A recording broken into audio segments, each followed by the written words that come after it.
हमारे बीच में what Vriksh parent care से डॉक्टर रमेश गोयल पधारे हैं।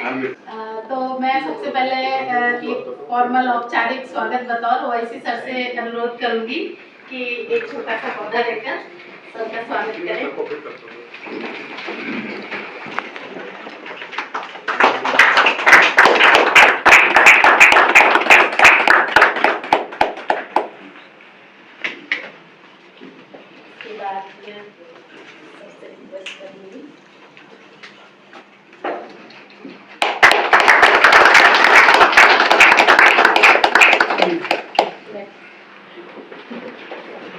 पहले मैं यहाँ उपस्थित हमारे बहुत ही सम्मानीय डॉक्टर रमेश गोयल साहब, डॉक्टर शोभा साहब और सुबोध जी का वंदन करता हूँ कि हमारे उन्होंने अनुभव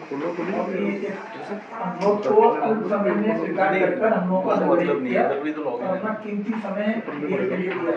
उसके लिए गेट प्रबंधन की तरफ से हम आपका शुक्रिया अदा करना चाहेंगे।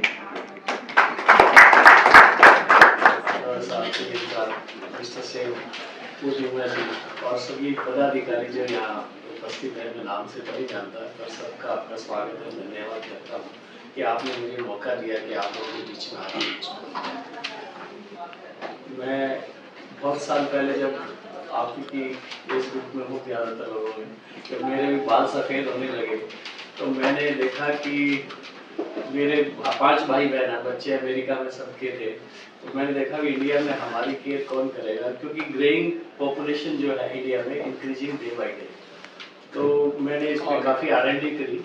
फिर मैंने देखा अमेरिका के अंदर सबसे अच्छा इसमें सिस्टम है। मैं अमेरिका जाके मैं इस पर ट्रेनिंग की।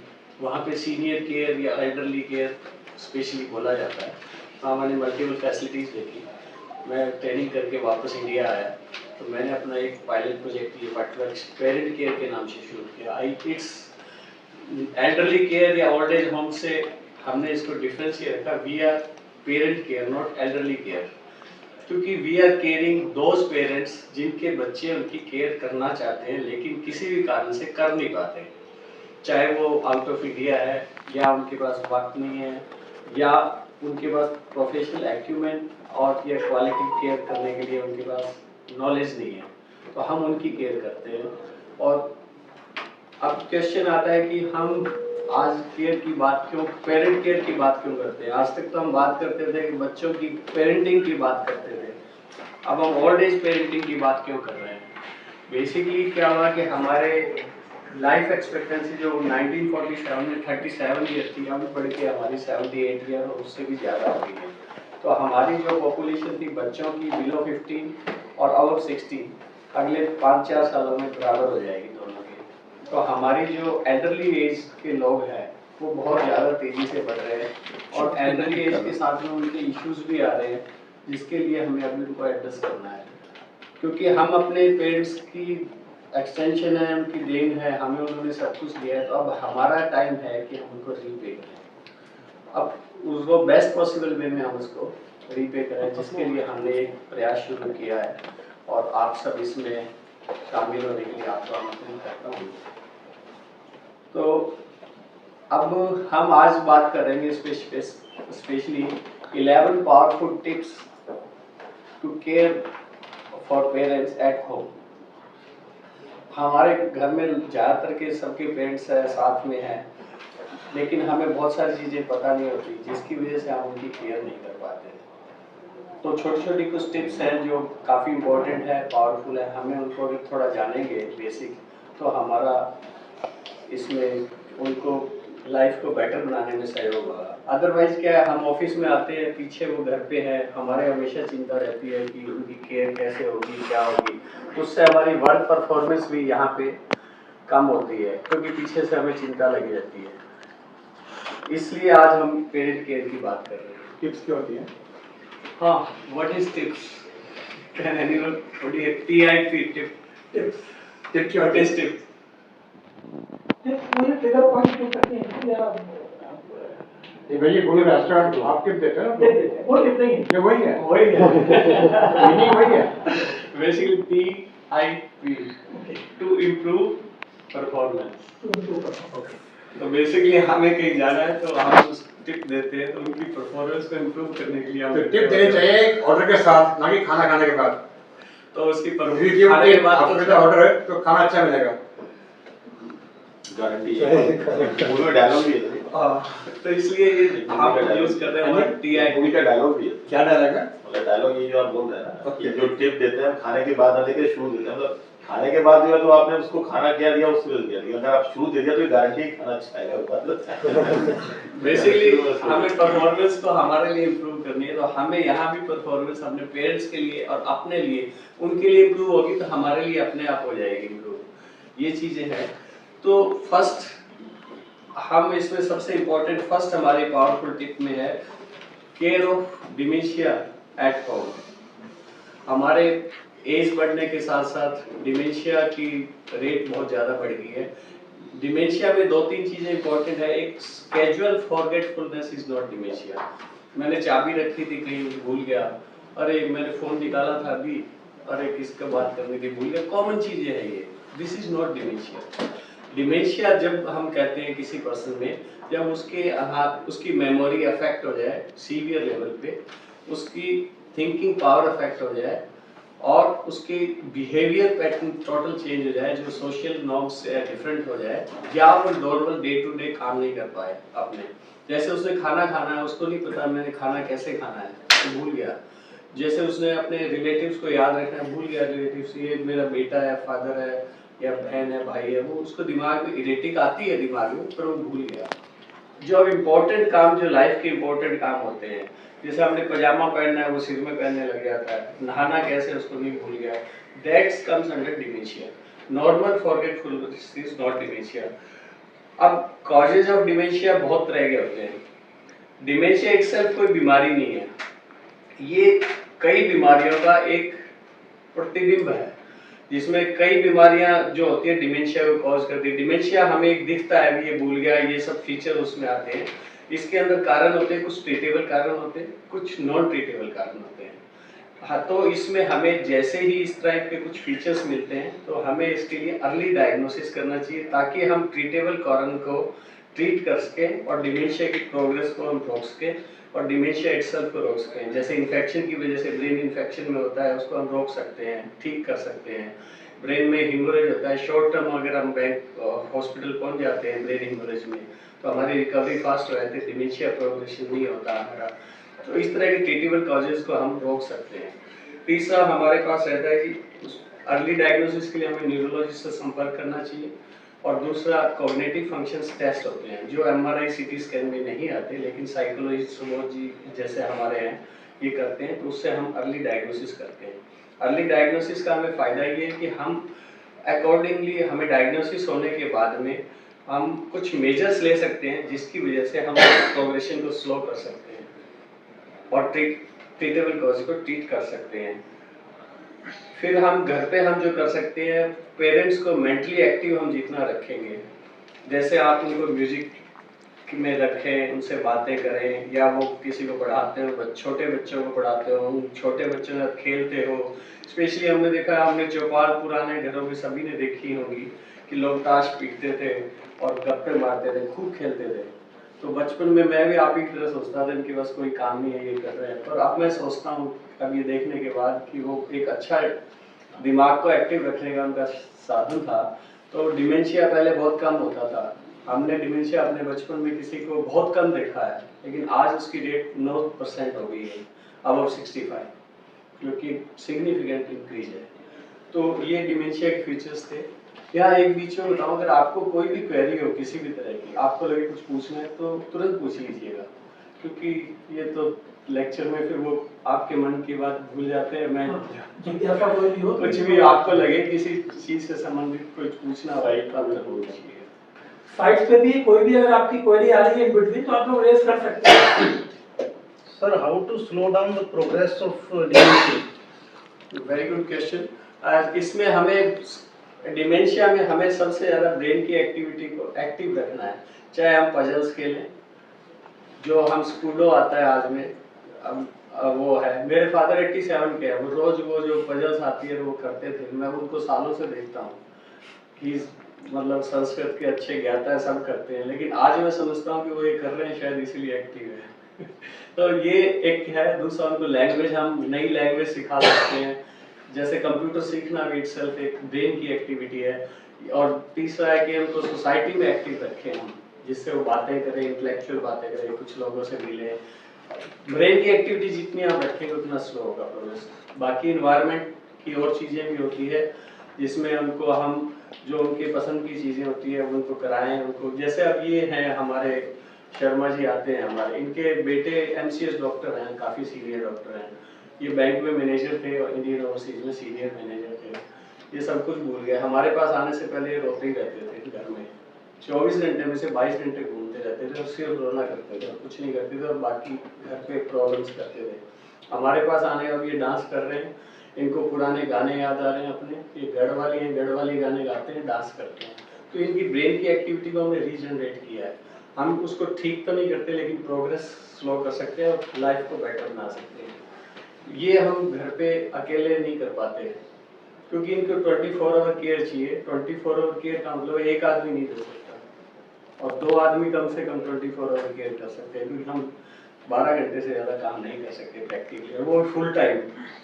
इसलिए इनको ये हमें, उससे हमारा प्रोग्रेशन कम होगा। Sir, why it is significantly increasing even at a lower age? You told. It is lower age पे इसके डिफरेंट कारण है। देखिए, वेस्कुलर कारण है, ब्रेन में कोई थ्रोम्बोसिस हो गया, ब्रेन में कोई इन्फेक्शन हो गया, हेड इंजरी हो गई, या ब्रेन के अंदर प्रोटीन डिपोजिशन होने लग जाता है, या केमिकल चेंजेस हो जाते हैं ब्रेन में। इन सब की वजह डिफरेंट कारण है। इसमें लेविस बॉडी डिमेंशिया होता है, फ्रंटल लॉब डिमेंशिया होता है, डिफरेंट कारण है। इसलिए ऐसा नहीं कि डिमेंशिया एज के साथ ही होगा, एज से डिमेंशिया का कोई रिलेशन नहीं है, आपको ये भी बता दूं। Lifestyle is also, I think. Lifestyle जो हमारी स्ट्रेसफुल लाइफस्टाइल है वो भी इसमें कंट्रीब्यूट करती है। That's why I am here कि हमें पेरेंट्स की स्ट्रेस को, घर की स्ट्रेस को कम करेंगे तो हमारी स्ट्रेस भी कम होगी और हमारी परफॉर्मेंस हर तरह से बढ़ेगी। तो ये चीज़ हमें समझनी है। इसलिए एज, ऐसा नहीं कि एज में मान लो 60 साल का हो गया, ब्रेन की एक्टिविटी स्लो होना इज नॉट डिमेंशिया। जो मैंने पहले बताया कारण वही डिमेंशिया है, कि एक significant change in behaviour, thinking and memory and routine activities. Thank you, sir. Sir dementia से हेलुसिनेशन भी होता है क्या? हेलुसिनेशन डिमेंशिया से नहीं होता। बेसिकली क्या होता है कि अल्जाइमर्स और Parkinsonism are major contributory factor for dementia. Alzheimer's जो डिमेंशिया का सबसे बड़ा कारण अल्जाइमर्स है, 65% personal cause by the Alzheimer's. जो इनमें अल्जाइमर्स में होता है या हमारे साइकोलॉजिकल इश्यूज होते हैं, उसमें हेलुसिनेशन होता है। Dementia itself does not cause any hallucination. उन प्रॉब्लम्स की वजह से डिमेंशिया होता है, उन प्रॉब्लम का कारण है। Sir, hallucination and dementia are, what is the difference? Hallucination में तो ये होता है कि कोई चीज है नहीं और परसीव कर रहा हूँ, मैं परसीव कर रहा हूँ ये तो मुझे मार देंगे, या ये कोई भूत खड़ा है। जैसे अपन डिल्यूजन और हेलुसिनेशन चीजें ऐसी होती हैं, वो चीज ये कहना चाह रहे हैं शायद। सर कभी-कभी जैसे पार्किंसंस वगैरह की हैवी डोज, ओवरडोज से भी मेडिसिन से भी प्रॉब्लम आती है, लेवोडोपा वगैरह। बिल्कुल आती है, क्योंकि ब्रेन में केमिकल चेंजेस होते हैं, हम ठीक करने की कोशिश करते हैं तो उसका साइड इफेक्ट भी आता है। ये चीजें होती है। Because during the treatment, my mother used to see ये तो पानी पड़ा है यहाँ पे, मैं फिसल जाऊँ। Delusion, that is called as delusion। पानी पड़ा है जी, कोई चीज है ही नहीं। रस्सी, जैसे अपने बात कहते हैं रस्सी को सांप समझना, और ये दोनों चीजें हैं, या नहीं भी है कुछ भी, तब भी हम उसको समझते पता हैं। चला कि उनकी डोज हैवी चल रही थी, हाँ, और नॉर्मल में अभी सब ठीक है, वैसे अपना कुछ नहीं है। इनकी भी बहुत हैवी डोज चल रही थी, इनके बेटे का सुनाएंगे आपको, तो उनको भी बहुत प्रॉब्लम्स होती थी। अब ये डोज कम हो गई है तो काफी फर्क पड़ गया। तो ये चीजें हैं। अभी सेकंड पावरफुल टिप में हम अपना देखते हैं कि prevention of fall in elderly person. Fall is inevitable at any as, but it is more common in elderly. उसके कारण है कि हमारी एल्डरली एज के साथ विजुअल प्रॉब्लम्स होती है, हीरिंग प्रॉब्लम्स होती है, हमारी मसल वीकनिंग, वेस्टिंग, और हमारी कोऑर्डिनेशन ऑफ मूवमेंट एक्टिविटीज कम हो जाती है, जिससे हमारा फॉल होने का ज़्यादा कारण होता है, हम ज़्यादा गिरते हैं। इस यंगर एज में फॉल में हमें ज़्यादा फर्क नहीं पड़ता, लेकिन यहाँ पे हमें बहुत ज़्यादा फर्क पड़ रहा है, क्योंकि यहाँ पे स्पेशली क्या हो रहा है, हेड इंजरी के चांसेस बढ़ जाते हैं, रजाई बोन होने की वजह से बोन इंजरी के चांसेस, स्पेशली हिप फ्रैक्चर के चांसेस हमारे बढ़ जाते हैं। और फिर इस एज पे ठीक होना भी मुश्किल हो जाता है। तो इसलिए यहाँ पे फॉल का प्रिवेंशन हमें करना बहुत ही ज़रूरी है। हमें इन पेरेंट्स फॉल के लिए हम 4-5 चीज़ों को ध्यान रख सकते हैं, जिसमें सबसे पहले तो हम जो उनका रूम है, रूम में जो टाइल्स हैं हमारी सबसे बड़ी, हमारे इंडिया में क्या है कि वैसे तो अच्छा है सिस्टम, अमेरिका की कारपेटिंग अमेरिका की देन है, हमारी नहीं है। हमारे तो फ्लोरिंग पत्थरों की होती थी, वो अच्छी थी, लेकिन हमें उसमें चिकने नहीं चाहिए, स्लिपरी फ्लोरिंग नहीं चाहिए। आजकल तो खूब यूपीवीसी की और आप आती है कारपेट, इसके ऊपर पीछे वो लगा सकते हैं, स्टिक करके फिक्स भी लगा सकते हैं ताकि वो फिसले नहीं। दूसरा, रूम के अंदर ज़्यादा क्लटरिंग नहीं होनी चाहिए, उनका रूम खाली होना चाहिए। हमें रूम में डिफरेंट जो चीज़ें हैं धीरे धीरे कम करती जानी चाहिए ताकि उनको मूवमेंट का स्पेस बहुत अच्छा हो जाए। तीसरी चीज़, रूम में लाइट अच्छी होनी चाहिए। चौथी चीज़ हमारे उनकी जो बेड होता है, बेड की हाइट ज़्यादा नहीं होनी चाहिए। बेड हमारे को हाइट 16 से 18 इंच टॉप ऑफ बेड होना चाहिए, वैसे भी इन पब्लिक के लिए भी, क्योंकि हमारी जो फीमर है सबसे 18 इंच की सबसे बड़ी मानी जाती है। तो हम कंफर्टेबली पैर नीचे जब भी रख सकते हैं तो 16 से 18 इंच में, ज़्यादा उनमें पैर लटकते हैं तो वो नीचे गिर जाते हैं। दूसरा क्या है कि उनमें पोस्चरल हाइपरटेंशन बहुत होता है एल्डरलीज में, सडन नहीं उठना उनको।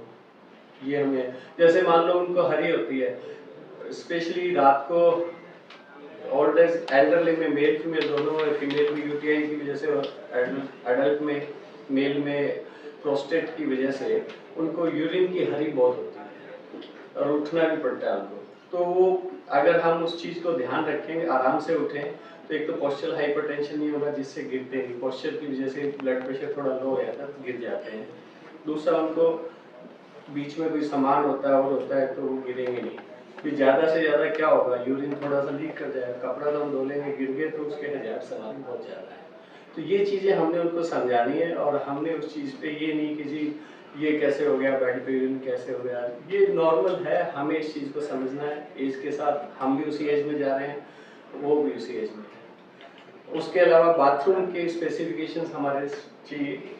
वैसे तो हमारे ट्रेडिशनली हर दरवाजा बाथरूम के अंदर खुलता है, अगर पॉसिबल हो तो आप उसको फ्रेम निकाल के उल्टा लगा दें, दरवाजा बाहर खुले, क्योंकि जब एल्डरली जब अंदर गिर जाता है तो उसको निकालना अगर दरवाजा भी अंदर ही खुल रहा है तो मुश्किल होता है। That is very tedious job. इसको दरवाजा तोड़े हुए नहीं निकाल सकते, स्पेशली दरवाजे के पीछे ही गिर गया वो तो कैसे निकालोगे। तो जो निकालने और तोड़ने में टाइम लगता है उससे मोटिलिटी बहुत बढ़ जाती है। इंटरनेशनल स्टैंडर्ड ये हमारी फैसिलिटी में भी ये है कि दरवाजे सारे बाहर खुलते हैं और अंदर लॉक नहीं होना चाहिए, क्योंकि लॉक भी कर लिया अगर दरवाजा बाहर भी खुल रहा है तो हम फिर वही उसी प्रॉब्लम में आ रहे हैं। क्योंकि इस एज पे कोई फर्क नहीं पड़ता सेक्स मेल है फीमेल है, कोई काम जा रहा है नहीं है, तो we should be above this देख कि ये मेल है फीमेल है कौन है, क्योंकि अल्टीमेटली तो हम एक बॉडी तो है, सभी एक जैसे ही है और हम सबको पता है सबकी सेक्स क्या है, वो नेचर में नहीं है।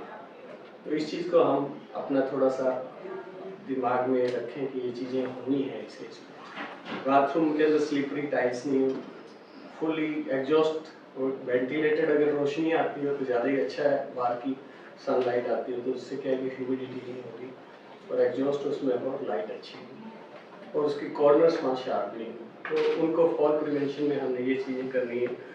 और दूसरा, हरी रेडिएशन मैंने बताया आपको, वो हमने कम करना है। अभी हम तीसरी एक पावरफुल टिप लेते हैं कि बेड रिडन पेशेंट्स, ये हमारे पेशेंट थे, तो अब जैसे इन पेशेंट्स में बेड रिडन के कोई डिफरेंट कारण है, ब्रेन इंजरी होगी, बोन इंजरी हो गई या स्पाइनल इंजरी होगी, इसकी वजह से बेड पैरापेरासिस हेमीपैरासिस की वजह से बेड पे पेशेंट आ जाता है। इनको हेमीपैरासिस था, वेट ज़्यादा, इनमें क्या होता है कि सबसे बड़ी प्रॉब्लम्स क्या होती है बेड रिडन में, एक तो इनकी day to day activity hamper हो जाती है जिसकी वजह से ये एक ही जगह पे रहते हैं, जिससे इनके बेड सोर्स बहुत ज़्यादा कॉमन है। बेड सोर्स क्यों होता है, एक तो इनमें न्यूट्रिशन कम होने से एनीमिया हो जाता है, हाइपोप्रोटीनीमिया हो जाता है और इनकी जो बॉर्निंग पॉइंट हमारे होते हैं बेड के कांटेक्ट में आते हैं, वहाँ प्रेशर होने से इश्चीमिया ब्लड की सप्लाई उस पर्टिकुलर पार्ट में कम हो जाती है, जिसकी वजह से इन लोगों को हम उस पर्टिकुलर एरिया पे अल्सर डेवलप होने लग जाता है और अल्सर इस एज पे ठीक होना बहुत ही मुश्किल है। उनको वो एक्सप्रेस नहीं कर पाते, लेकिन it is very painful condition. हमें ये चीज़ फील हमने करनी है, वो शायद ना बता पाए, फील वो करते हैं पर वो बता नहीं पाते हैं। तो हमें इसको प्रिवेंशन के लिए एक तो हमें इनकी बार बार करवट बदलवाने का एक रूटीन बनाने की बात है, और कोशिश करें इनको बेड से उठा के व्हील चेयर पे भी हम बाहर घुमाएं, जिससे इनको अच्छा भी लगेगा और थोड़ा सा सर्कुलेशन भी बेटर होगा। तीसरा, इसमें बेड आजकल एयर बेड आते हैं, उनके भी एयर बेड लगा हुआ है इनके नीचे। एयर बेड में मशीन से मोटर से एयर फ्लो करती है उसमें, वो भी कई तरह के होते हैं, एज पर नीड लिए जा सकते हैं, और कोई बहुत महंगे नहीं है आजकल, तो 2-3 हज़ार रुपये 1500-2000 में भी आ जाता है। तो वो पहले तो महंगे होते थे, और इसको हम यूज़ कर सकते हैं। तो ये बेड्स और प्रिवेंशन के लिए चाहिए। दूसरी इनकी मसल वेस्टिंग हो जाती है क्योंकि एक्टिविटी नहीं होती, तो हमें इनकी एक्टिविटी करानी चाहिए, इसको फिजियोथेरेपी हमें प्रॉपर देनी चाहिए। फिर इन लोगों में क्या कॉमन होता है, एस्पिरेशन निमोनिया हो जाता है, क्योंकि जब हम खाना देते हैं इनको तो कोऑर्डिनेशन ऑफ ईसोफेजियल मूवमेंट और रेस्पिरेटरी मूवमेंट का प्रॉपर नहीं होता है। तो aspiration pneumonia is very serious thing, उसमें फॉरेन बॉडी लंग्स में चली जाती है, हमारे इन्फेक्शन हो जाता है। तो वो हमें एक तो इनको बिठा के प्रॉपर, फाउलर बेड होते हैं जो आपने देखे हो घुमाने वाले, बहुत महंगे नहीं आते, 5-6 हज़ार रुपये में आते हैं, you should use that at home. तो उसमें इनको बिठा के अच्छे प्रॉपर फाउलर बेड से इनको हमें स्लोली एज पर उनकी स्वेलिंग कैपेसिटी के हिसाब से फूड देनी चाहिए, तो वो हमें प्रिवेंट करना चाहिए। फिर इनकी जैसे कैथेटर केयर भी होती है, कैथेटर केयर रेगुलर हमें करनी चाहिए, उसमें इन्फेक्शन नहीं हो। आजकल सिलिकॉन के बढ़िया कैथेटर भी आते हैं, 3-4 वीक रिप्लेसमेंट की जरूरत पड़ती है, और हाइजीन हमें इनकी मेंटेन करनी चाहिए। अगर हम इनकी प्रॉपर केयर करें तो ये बहुत खुश हो सकते हैं, बहुत अच्छे हो सकते हैं। मतलब ऐसा नहीं है कि बैठ पे तो इनको समझ में नहीं आ रहा, इनकी दिमाग तो उतना ही एक्टिव है जितना हमारा है, एक्सप्रेशन का ही तो फर्क है। तो हमें इनको खुशी देनी है, खुशी दिमाग में होती है और कहीं नहीं होती है। हमारे भी दिमाग से खुशी होती है, सब चीज़ें यहीं से चलती है, ये भी खुश होंगे हम इनको अगर केयर करेंगे तो।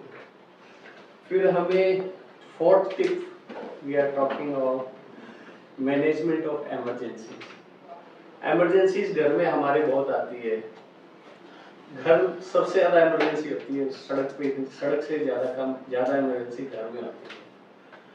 अगर आप डाटा उठा के इंटरनेशनल देखो तो सारी एमरजेंसीज घर में ज़्यादा होती है। 60% एमरजेंसी तो स्टूल से गिर गया, कैसे गिर गया, जब स्पेशली होम लेडी हम ऊंची जगह रखते हैं तो वो बहुत गिरते हैं। आप तो फील करते हो कि सीढ़ियाँ, अब तो फिर भी लोग हम सीढ़ियाँ यूज़ करने लगे, पहले तो अनकॉमन सीढ़ी को स्लैब पे चढ़ के क्या ठीक है। इसी तरह इनमें भी हमें एमरजेंसी बहुत होती है, क्योंकि ओल्ड एज की वजह से itself they are more prone to emergencies. Emergency क्या क्या हो सकती है हमारे पास में, एक तो ये गिर गए हैं जिसकी वजह से इनको फ्रैक्चर हो गया, या हेड इंजरी हो जाती है इनको, या फिर इनकी कोई फ्रैक्चर हो, बोन फ्रैक्चर, हेड इंजरी या स्पाइनल इंजरीज, मेनली नेक और स्पाइन की इंजरी होती है, या फिर इनको कार्डियक अरेस्ट हो जाएगा, सडन कार्डियक अरेस्ट हो जाएगा। हार्ट अटैक भी होता है, थोड़ा सा फर्क है हार्ट अटैक और कार्डियक अरेस्ट में।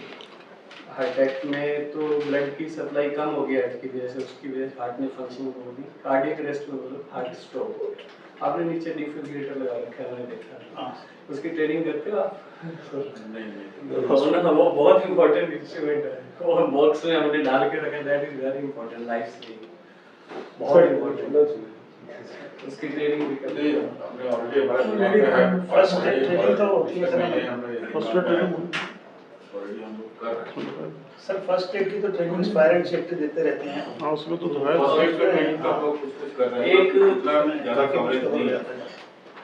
नहीं, वो करो, वो बहुत इंपॉर्टेंट है, हमारे यहाँ लैक कर रही है वो चीज़ें, और हमें वो लानी चाहिए। हमें बहुत आसान चीज़ है जो कि हमें करते हैं। हम वीडियो बनाते रहते हैं, सड़क पे कोई इंजरी एक्सीडेंट हो गया, हम उसको फर्स्ट एड नहीं देते हैं, उससे ही वो मर गया बेचारा, और थोड़ा सा हेल्प करते हैं तो बच जाता है। इसी तरह जैसे घर पे भी हम ये चीज़ सभी को हम ट्रेन करें, तो बेसिक लाइफ सपोर्ट बोलते हैं जिसको, जैसे कार्डियक अरेस्ट हो गया तो कार्डियक अरेस्ट में रिवाइव, इवन डाटा कहते हैं 8 से 10% लोग रिवाइव हो जाते हैं, जो कि बहुत सिग्निफिकेंट है। और कुछ खास नहीं करना उसमें। BLS की भी आप ट्रेनिंग करा सकते हैं, बेसिक लाइफ सपोर्ट की 4-5 घंटे की बेसिक ट्रेनिंग, कोई भी सीख सकता है उसको। और ऐसा नहीं कि उसके लिए कोई मेडिकल पर्सन चाहिए, सिंपल सी चीज़ें हैं जो कि बहुत सी कंट्रीज में आपने सुना है कि इजराइल वगैरह में तो हर को मैंडेटरी है, हर को मैंडेटरी है और वो रिव्यू भी करते रहते हैं। तो मेरा सजेशन रहेगा, बाकी तो आपने डिसाइड करना है कि BLS और ये जो आपका सजेशन आपका है ना, तो इससे हमारी मोर्टलिटी, क्योंकि एक भी आदमी अपनी जिंदगी में बचा लिया तो हम सोचो कितना बड़ा पुण्य कर दिया हमने। कुछ भी नहीं किया हमने, एक भी आदमी को अगर रिवाइव कर दिया। हम बच्चों में तो रोज ही रिवाइव करते हैं, जो न्यू बॉर्न पैदा होते हैं तो हम तो उनको रिवाइव करते हैं। रिवाइव नहीं करें तो मोर्टलिटी जो हमारी न्यू बॉर्न की 1947 में 250 से ऊपर थी, आज 12-15 आ गई। इसीलिए तो हमारी ये मोर्टलिटी कम है, तो सिर्फ रिवाइव इसी की वजह से आई कि हमारे मेजर्स अच्छे होते हैं, मेडिकल सिंपल फैसिलिटी है इसके लिए कुछ नहीं। तो ये, और दूसरा क्या है कि मैनेजमेंट ऑफ इमरजेंसीज में हमें घर पे, हमें मान लो घर पे कार्डियक अरेस्ट हो गया, हमें नहीं पता होता कि किसको बुलाना है, क्या करना है।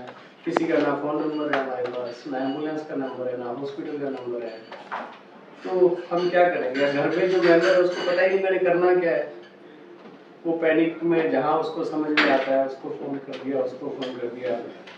मान लो मैं यहाँ हूँ, मुझे फोन कर रहे हैं जी पापा गिर गए जी, उनको ये हो गया, तो मैं कुछ हेल्प नहीं कर सकता, मैं पहुंचूंगा जब तक तो दुनिया खत्म हो जाएगी। तो हमें वहाँ पे एक डिस्प्ले करके रखनी चाहिए इमरजेंसी में, ट्रीटिंग फिजिशियन जो आपका हो, एम्बुलेंस का नंबर, या किस हॉस्पिटल में जाना है, या हमारे घर के इम्पोर्टेंट पर्सन, कम से कम 2 नंबर हर एक के हो तो ज़्यादा अच्छा है, अदरवाइज एक के हो। हर एक को पता भी होना चाहिए कि मेरे को इनको कॉल करना है। ये मैनेजमेंट बहुत जरूरी है हमारे। और आजकल तो एम्बुलेंस वगैरह की सुविधाएं भी काफ़ी बढ़ गई हैं, एम्बुलेंस भी डिफरेंट टाइप की आती है, तो वो बेटर हो सकता है, इससे हम लाइफ की चीज़ बचा सकते हैं। और अगली लाइफ बचाने से हमें फ़ायदा होता है कि उनके कॉन्सिक्वेंसेस कम होते हैं। उनके कॉन्सिक्वेंसेस कम होंगे तो ultimately that will benefit not only him but us also, क्योंकि उनकी वेलबींग ही हमारा उद्देश्य है, तो वो हमें भी हेल्प करेंगे। फिर हमारी अगली टिप आती है इसमें, हमें उनको इमोशनल सपोर्ट देना है। He is regional manager of इसका Johnson and Johnson all India.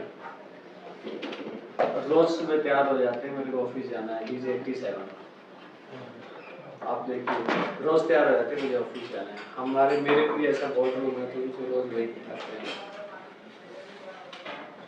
तो क्योंकि इनको याद ऑफिस ही है, सारी उम्र ऑफिस ही किया है इन्होंने कि मेरे को ऑफिस जाना है, मेरी गड्डी कितने है, मैं जाना है गड्डी के लिए, कुड़िया कितने गई वो काम कर दी थी। तो इनकी बेटियां केयर करती हैं, अच्छी हैं, एक कनाडा में है, एक मनाली में है, पर मैनेज सीवियर डिमेंशिया है इनको, तो मैनेज करना मुश्किल है। They he also need severe dementia का बात को इसलिए बताना चाह रहा हूँ, इनको भी हर चीज़ समझ में आता है। कितने प्यार से मेरे साथ बैठ के लस्सी दे रहे हैं, धूप में बैठे सर्दियों में पी रहे हैं, तो इनको हर चीज़ समझ में आती है। ऐसा नहीं है इनको समझ में नहीं आती है। इनको जो केयर करते हैं, मान लो 4 लड़कियां हैं, लड़के इनकी केयर करते हैं, they differentiate their love and affection. इनको सब समझ में आता है कि ये मेरे को ज़्यादा प्यार करती है या करता है, ये मुझे ढंग से देखता है, ये मुझे इरिटेट करता है, इनको सब समझ में आता है। तो जो हम इनको इमोशनल सपोर्ट की जब हम बात करते हैं, तो एक तो हमें इनको क्या होता है कि हमें इनसे इंटरेक्शन कर सकते हैं, चाहे इनके इंटरेक्शन हमें लगता है मीनिंगफुल नहीं है कई बार, लेकिन तब भी आप इनसे बात करोगे तो इनको बहुत खुश होते हैं, अच्छा लगता है। तो बहुत बार ऐसी अच्छी बातें भी करते हैं। ये आप न्यूज़पेपर दोगे तो पढ़ लेगा इंग्लिश क्या लिखा हुआ है, ऐसे कैसे आदमी, ऐसा नहीं पढ़ता, पर जिसको याद नहीं रहता, सिर्फ एक ही चीज़ है कि शॉर्ट भूल जाते हैं। तो हमें इनको इमोशनल सपोर्ट में नेचर से जैसे एक्सपोज करते हैं, बाहर हमारे लॉन है, इसके पीछे बैठ के बहुत खुश होते हैं लॉन में बैठ के, तो ये हमें नेचर से उनको एक्सप्रेस करना है। इनको हमने सुनना है। सबसे इम्पोर्टेंट बात है कि कोई किसी को आजकल सुनना नहीं चाहता है, सब बताना ही चाहते हैं। मैं भी बता ही रहा हूँ, सुनिएगा। तो सुनना बहुत इम्पोर्टेंट है। हमें एक ही चीज़ को नहीं आती, दूसरे की बात सुननी कब कहीं नहीं आती हमें, क्योंकि हमें सिखाया ही नहीं गया कि हम सुने कैसे किसी दूसरे को। हमें यही बताया गया बचपन से बोलना कैसे है, हम यही सिखाते हैं बच्चे को शुरू से कैसे बोलना है, सुनना तो कभी सिखाया ही नहीं। तो इनको अगर हम सुनते हैं थोड़ा सा भी पैशनेट से, प्यार से हाथ पकड़ के अगर हम सुनते हैं, थोड़ा सा भी टच एक ऐसी थेरेपी है कि आप किसी को भी प्यार से टच करो ना, उसको टच से फील हो जाता है कि मेरा इसका टच कैसा है, हमें भी फील होता है, इनको भी होता है। तो ये जो इमोशनल छोटी छोटी सपोर्ट है ना, इनकी लाइफ उससे ज़िंदगी इनकी बदल जाती है। हमें इनको खुश रखना ही हमारा उद्देश्य है। ये खुश है तो हम अपने आप इनकी दुआएं मन से देते हैं, हमें दिखती नहीं है पर जो इनकी दुआएं ना बहुत होती है। फिर हम अगली टिप पे चलते हैं, 6 नंबर टिप पे, जो कि ज़्यादा इम्पोर्टेंट है, जिसमें अब management of anger and aggression. सुबह जी अगली इसमें ये बड़ी इम्पोर्टेंट चीज़ है। सबसे पहले तो हम ये देखें कि इन लोगों में भी एंगर एग्रेशन होता है, एल्डरली में भी होता है, जो सही है उनमें भी होता है, हमें भी होता है। सबसे पहले तो आप ये समझें कि हमें एंगर होता क्यों है।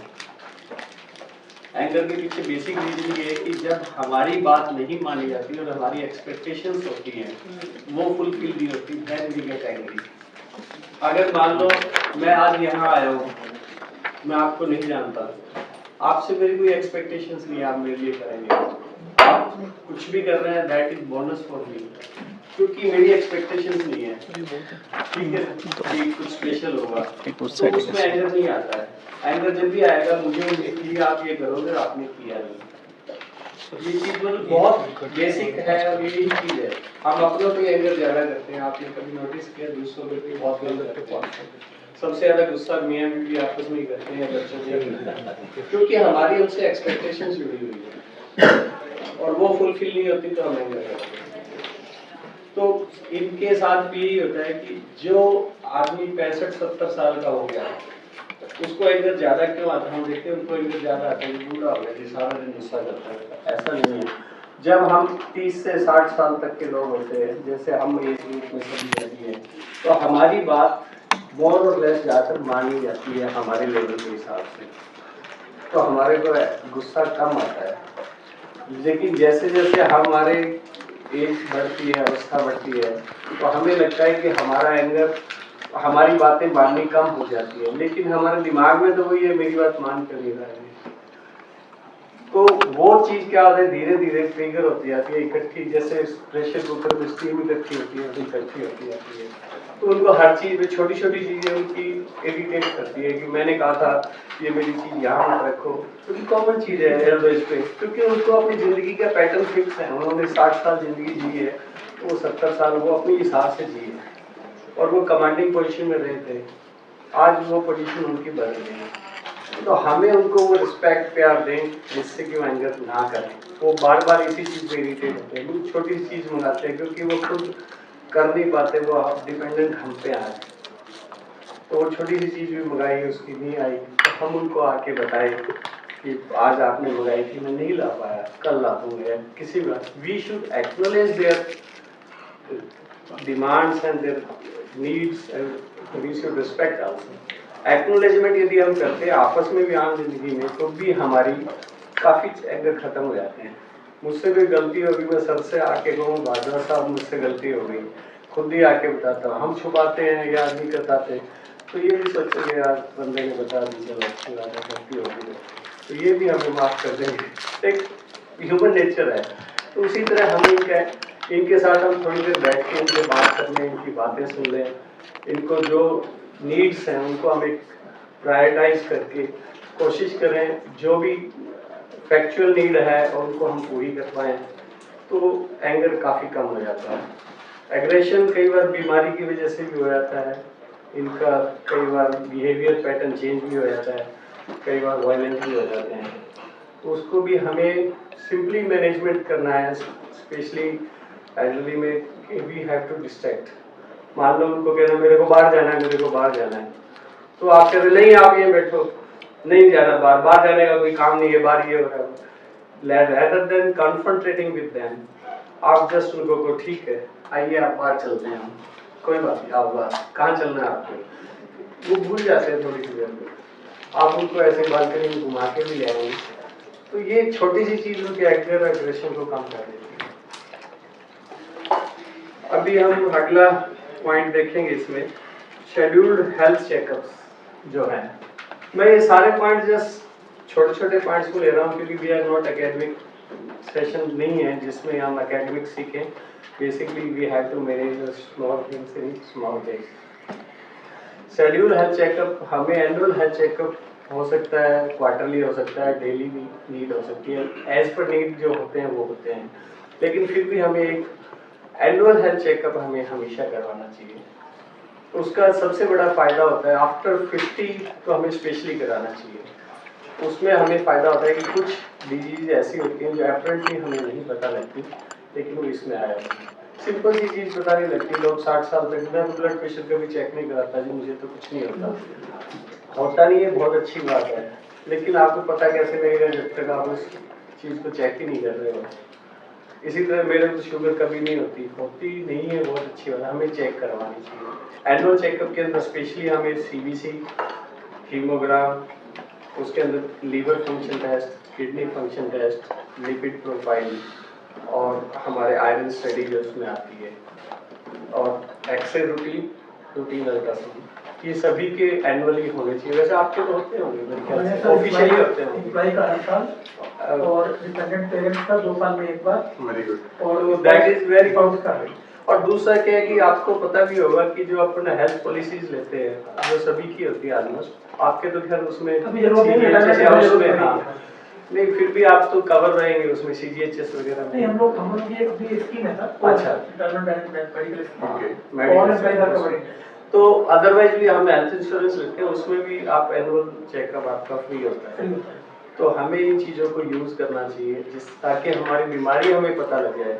यूजली ये परसीव करते हैं हम, यार मैं तो हर साल ठीक आता है, कोई फायदा नहीं है, अच्छी बात है ठीक आता है तो मैं नहीं, अगर कोई प्रॉब्लम आएगी तो मैं उसका जल्दी इलाज कर लूँ। जैसे हमने कहा कि अर्ली डायग्नोसिस, बहुत सारे केसेस आए गेट में कि ऑल ऑफ सडन लोगों को ड्यूरिंग हेल्थ चेकअप मालूम पड़ा कि आपको बहुत सीवियर कोई डिजीज आ रही है। एग्जैक्टली, ऑल ऑफ सडन बिल्कुल ऐसे केसेस आ रहे हैं। अभी जैसे फीमेल्स में ब्रेस्ट कैंसर बहुत कॉमन है, पता ही नहीं लगता, तो उसके लिए हमें मैमोग्राफी फीमेल्स में एवरी ईयर करानी चाहिए, पैप स्मीयर कराना चाहिए। सर्वाइकल कैंसर फीमेल में होता है, मेल में प्रोस्टेट कैंसर बहुत स्लो ग्रो होता है, स्लोली ग्रोइंग कैंसर होता है, लेकिन वो पता ही नहीं लगता हमें क्योंकि हम जांच ही नहीं कराते हैं, और जब पता लगता है तब तक वो इतना फैल चुका होता है कि हमारे पास उसका कोई अदरवाइज ट्रीटेबल कॉज है वो अर्ली स्टेज पे।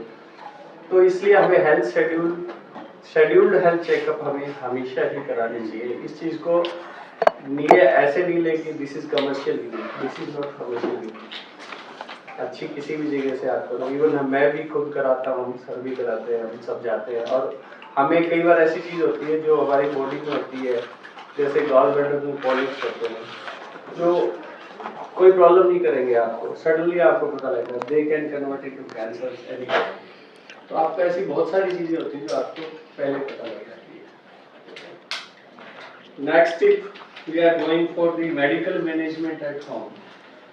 इसमें सबसे इम्पोर्टेंट क्या होता है कि हम दवाइयाँ घर पे सारी खरीद ले आते हैं, सब कुछ ले आते हैं, या तो हम अपने पेरेंट्स को कहते हैं जी एक की गोली रोज खानी है, एक सुबह दोपहर खा लेना, एक रात को खा लेना।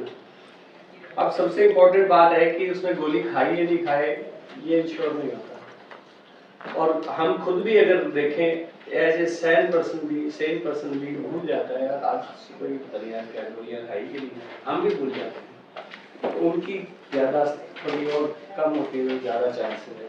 तो हाउ वी विल इंश्योर कि दवाई टाइम पे चलेगी और पूरी चलेगी, that is very important, specially diabetes के अंदर या थायराइड की प्रॉब्लम्स हो या कोई स्पेसिफिक डिजीज की प्रॉब्लम्स हो, तो उसमें ये दवाइयाँ बहुत इंपॉर्टेंट होती है। तो इसके लिए हम वैसे मार्केट में बहुत सारे सिस्टम किए हैं, पर हम लोग इसमें बॉक्सेस बनाते हैं, हम अपने सिस्टम में बॉक्स बनाते हैं, एक बॉक्स मॉर्निंग का, उसके पीछे लेबलिंग करते हैं कि मॉर्निंग में ये दवाई इतनी टैबलेट खानी है, 8 यूजली हमें 3 बार से ज़्यादा दवाइयाँ नहीं खानी होती हैं घरों पे आमतौर पर। तो सुबह दोपहर रात की बना लेते हैं या सुबह शाम खानी होती है, 2 बॉक्स बना लेते हैं, 3 बॉक्स बना लेते हैं। उसके पीछे स्पेसिफिक लिखो कि ये दवाई खानी है, इतनी खानी है, उसमें 1 महीने की गिन के आप डाल दो। अगर कोई दवाई 3 बार भी खानी है तो उसको तीनों बॉक्स में डालो अलग-अलग 1-1 महीने की। ऐसा नहीं कि 10 में से ही खाना है, क्योंकि हमें फिर याद नहीं रहता है दोपहर वाली नहीं खाई या सुबह वाली नहीं खाई। तो ये बहुत इंपॉर्टेंट है चार्टिंग करने की। उसके साथ एक चार्ट भी आप कर सकते हो।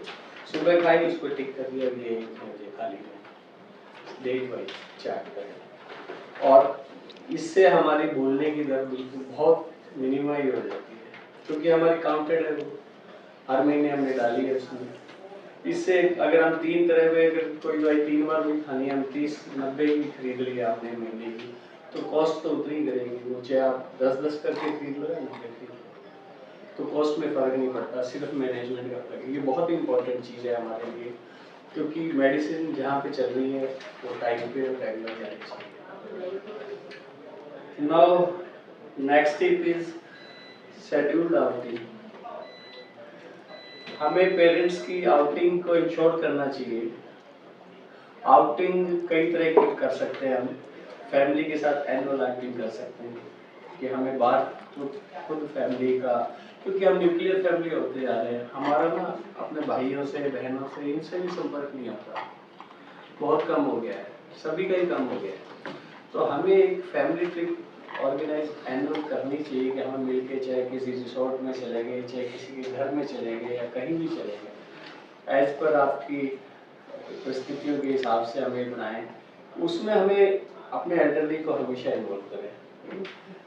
दूसरी चीज़ ये होती है कि हम डेली ट्रिप होती है, जब घर के बाहर पार्क है, बेडरिडन पेशेंट अगर कोई है, डिमेंशिया है, इनको अगर हम सिर्फ व्हील चेयर पे बाहर सिर्फ पार्क में घुमा दें, डेली शेड्यूल्ड पार्क 2 घंटे, आधा घंटे, 10 मिनट, जैसे भी घुमा दें, उनकी दुनिया बदल जाती है। क्या आप सोच सकते हैं कि हमें दुनिया का सबसे खूबसूरत रूम दे दिया जिसके अंदर सारे गैजेट, सारी सुविधाएं हैं, हम कितने दिन रह सकते हैं? सब सारी सुविधाएं, कोई कहे आपको जो चाहिए वहां मिल रहा है, फिर भी हम कितने दिन रह सकते हैं? नहीं रह सकते।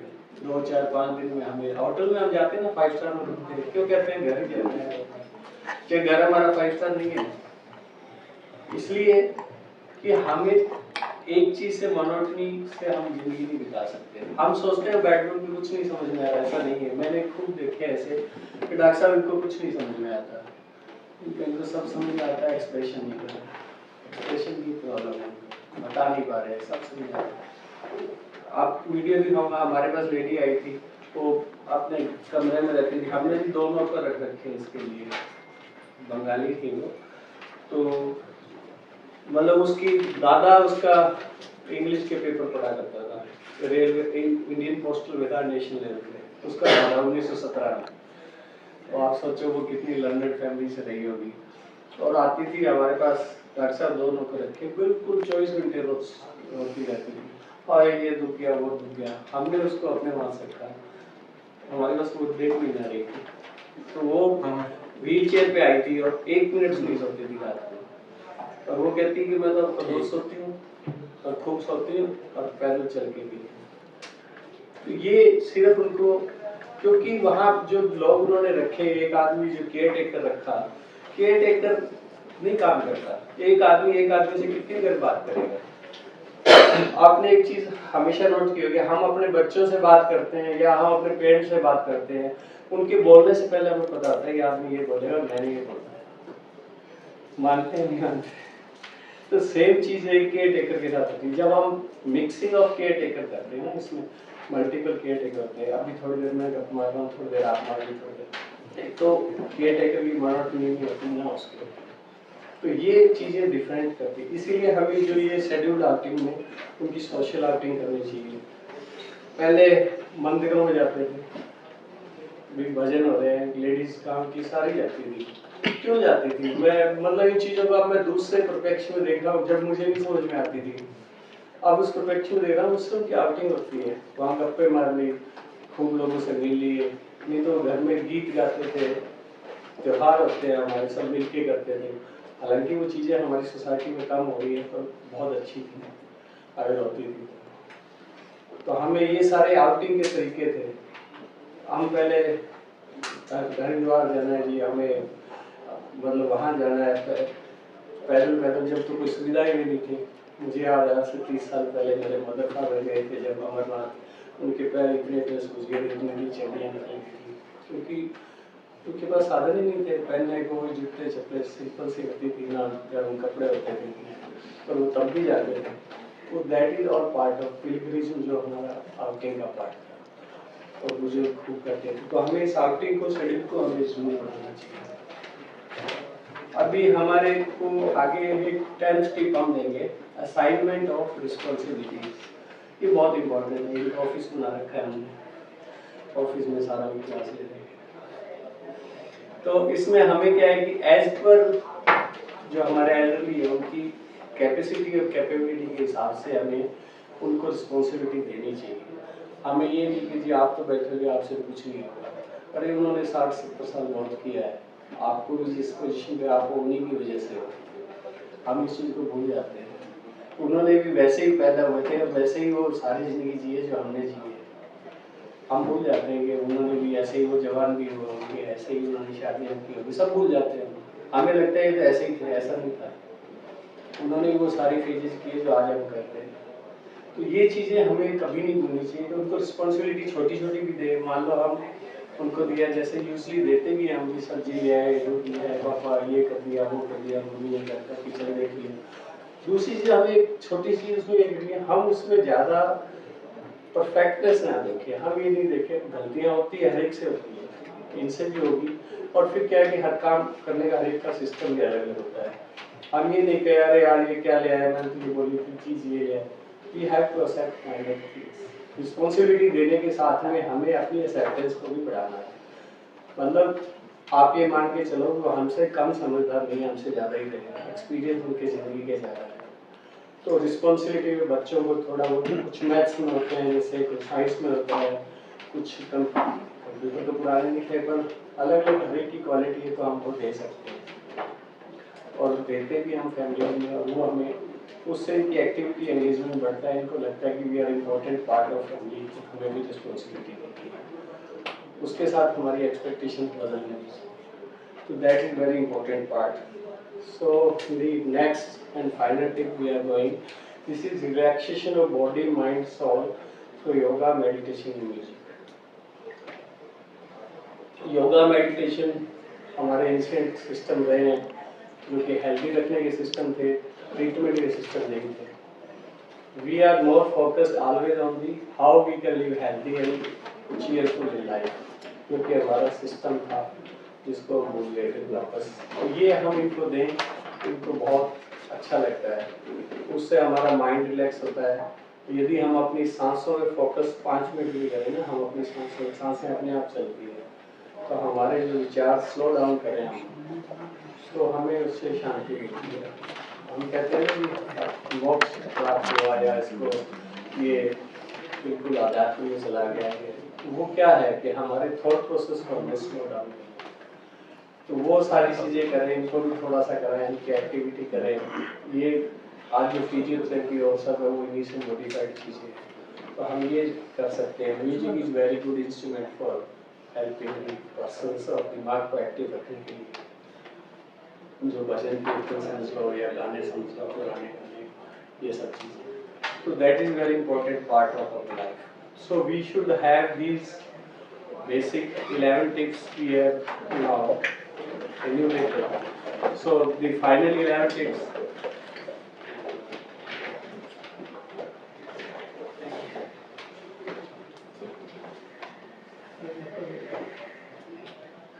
ये हमने एक पेपर बनाया है आपके लिए, इसमें हमने सभी टिप्स लिखी हैं जो आपको बताई, और उनके कुछ सही पॉइंट्स भी लिखे हैं, या आप इनको गो थ्रू कर सकते हैं। ठीक है।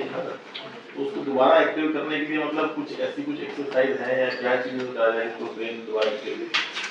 ये हम अगर नॉर्मल लाइफ में भी ना, हमारा ब्रेन 90% नॉर्मली होता है। आज हम एक्टिव सोचते हैं, मैक्सिमम 10% यूज करते हैं, maximum, otherwise we are living 2-3%।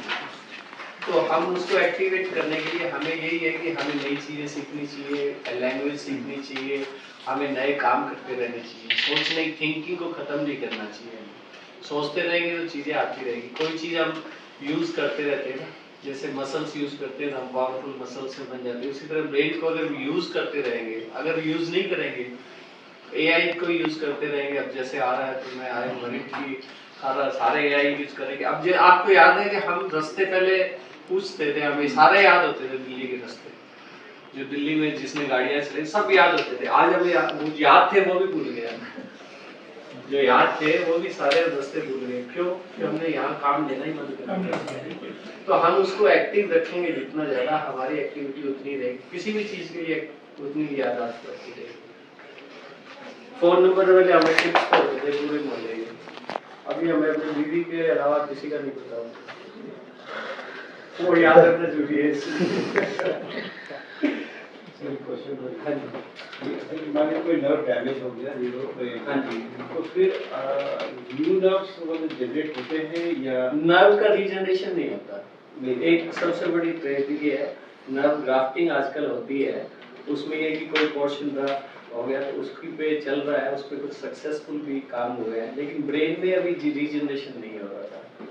पर ब्रेन में ऐसा है कि हमारे पास इतना ज़्यादा स्टोर है कि हम उसको यूज़, कोई जैसे तरह है कि बाकी यूज़ ही नहीं हो रहा है, तो उसको हम एक्टिवेट कर सकते हैं मेहनत करके, तो वो कर सकते हैं। अदरवाइज रीजनरेशन अभी नॉर्मली कोई मसल्स भी ऑर्गन्स में देखते हैं कि कोई नर्व अगर डैमेज हो गया कट गया तो अल्टरनेट वेन्स जुड़ जाते हैं, सर्कुलेशन आ जाती है, वो ब्लड सर्कुलेशन तो आया कि नर्व में भी चल रहा है, नर्व ग्राफ्टिंग भी होती है आजकल।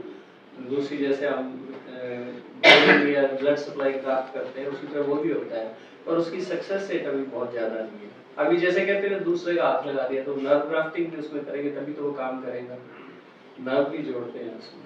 सर अभी कोई रिसेंटली मैं अपोलो मीटिंग गया था, देखा वहाँ कोई नई टेक्नोलॉजी आई है उसकी, जो कि जो ब्रेन स्ट्रोक वगैरह होता है ना, तो उसके लिए कोई मशीन वगैरह देखा है, कुछ रखा हुआ है वहाँ पे, तो मतलब कि उसको ट्रीट कर देते हैं बोलते हैं। देखिए ब्रेन स्ट्रोक में क्या होता है कि सबसे इम्पोर्टेंट क्या, ब्रेन में 2-3 तरह की प्रॉब्लम आती है। जैसे हार्ट में प्रॉब्लम आती है, या तो ब्रेन स्ट्रोक में ब्लड की सप्लाई कम हो गई है हमारी, जिसको इस्कीमिया बोलते हैं, या क्या हो गया ब्रेन के अंदर कोई नस फट गई जिसकी वजह से ब्लीडिंग होने से हमारे ब्रेन में प्रॉब्लम है, जिसको बोलते हैं।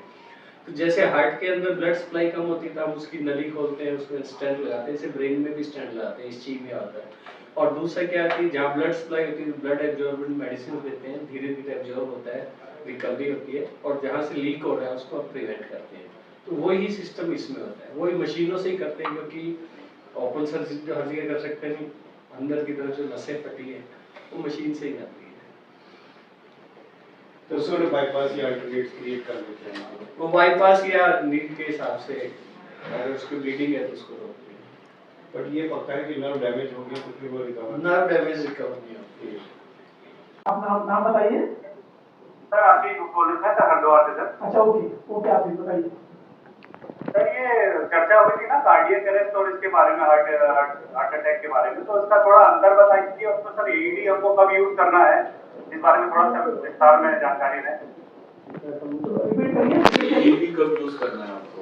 आप कार्डियक अरेस्ट में यूज करते हैं, हम कार्डियक अरेस्ट में यूज करते हैं, हार्ट अटैक में तो हम यूज नहीं करते, कार्डियक अरेस्ट में यूज करते हैं। क्योंकि कार्डियक अरेस्ट में हार्ट बंद हो जाता है, हमने उसको चालू करना है, और उसमें हार्ट के एक पर्टिकुलर पोर्शन डैमेज हो जाता है, तो उसमें हम ज्यादा नहीं कर पाते। लेकिन उसमें भी अगर मान लो मैसिव कार्डियक MI हो गया, मैसिव हार्ट अटैक बोलते हैं। रिस्पेक्टेड GM श्री वाधवा साहब, रिस्पेक्टेड CGM साहब आरके सिंह साहब, और रिस्पेक्टेड सभी GM, सभी SIC और सभी मेरी गेल के टीम मेंबर, सभी मेंटेनेंस बेस से ये बहुत ही इंफॉर्मेटिव जानकारी आज HR के थ्रू हमें मिली है। तो डॉक्टर गोयल साहब का, डॉक्टर चोपड़ा साहब का मैं ऑन बिहाफ ऑफ गेल बहुत बहुत थैंक्स करता हूं कि बहुत ही इंफॉर्मेटिव जानकारियां हमें मिली है। बहुत सारे अच्छे टिप्स मिले हैं, कैसे हमें सीनियर अपने जो पेरेंट्स हैं उनको कैसे टैकल करना है, क्योंकि एक न एक दिन सभी के ऊपर एक परिस्थिति आएगी। बहुत ही इंपॉर्टेंट जानकारी मिली है, और मैं डॉक्टर साहब का ऑन बिहाफ ऑफ गेल बहुत ही थैंक्स करता हूं दिल की गहराइयों से। कि बहुत ही अच्छे से इन्होंने एक्सप्लेन किया है, बहुत सारी अच्छी जानकारियां मिली है और अंत में मैं बहुत ही इनका धन्यवाद करता हूं। इन्होंने अपना बहुत ही कीमती समय दिया और गेल को सभी ऑफिसर को बहुत अच्छी इंफॉर्मेटिव जानकारी मिली। आप सभी का बहुत बहुत धन्यवाद sir. Thank you so much. Thank you